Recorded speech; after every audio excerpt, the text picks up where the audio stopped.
Hi friends, ನೀವು ನೋಡ್ತಿರೋದು juice ಹಣ್ಣಿನ ಗಿಡ ನೋಡಿ. ಇದು ಇಂಗ್ಲೀಷಲ್ಲಿ ಇದನ್ನು ಫ್ಯಾಷನ್ ಫ್ರೂಟ್ಸ್ ಅಂತಾರೆ. ಇದನ್ನು ನಾನೇ ಹಣ್ಣಿನ ಬೀಜ ಹಾಕಿ ಗಿಡ ಬೆಳೆಸಿದ್ದು. ಇದು ಈ ಕಡೆ ರೇಯರು, ಪಾಂಡವಪುರ ಸೈಡಲ್ಲೂ ಜಾಸ್ತಿ ಇಲ್ಲ. ಇದು ಕೆಲವ್ರು ಜನಕ್ಕೆ ಮಾತ್ರ ಗೊತ್ತಿದ್ದು, ಜಾಸ್ತಿ ಜನಗಳು ಗೊತ್ತಿಲ್ಲ. ನೋಡಿದರೆ ಬೇರಿದು. ಇದನ್ನು ಗಸಗಸೆ ಮರಕ್ಕೆ ಹಬ್ಸಿದ್ದೀನಿ. ಗಸಗಸೆ ಮರ ಕೂಡ ನಾವೇ ಬೆಳೆಸಿದ್ದು. ನಾವೇ ಬೆಳೆಸಿ ಮರ ತುಂಬ ಹಬ್ಬಿದೆ. ಇದು ನೋಡ್ತಿರೋದು ಇದೆಲ್ಲ ಬೆಳೆದು ಮರ ತುಂಬ ಹಣ್ಣು ಬಿಡ್ತಿದೆ.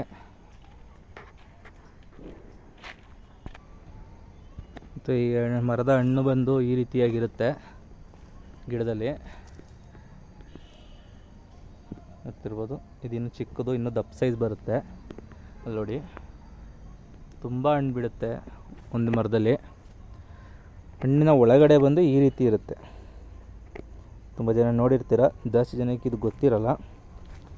ನೋಡಿ, ಹಣ್ಣಿನ ಒಳಗಡೆ ಈ ರೀತಿ ತಿರುಳಾಗಿರುತ್ತೆ. ಇದು ಹುಳಿ ಇರುತ್ತೆ.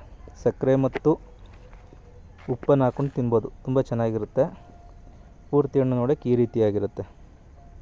ಇದೆಲ್ಲ ಕೆಳಗಡೆ ಬಿದ್ದಿದೆ, ನಿಂತ್ಕೊಂಡಿದ್ದು ತೋರ್ಸೋಕ್ಕೆ ಅಂತ. ಮರದಲ್ಲಿ ಹಣ್ಣು ತುಂಬ ಚೆನ್ನಾಗಿರುತ್ತೆ, ತುಂಬ ರುಚಿಯಾಗಿರುತ್ತೆ ಒಟ್ಟು ತಿನ್ನೋದಕ್ಕೆ ಮಾತ್ರ ಇದು.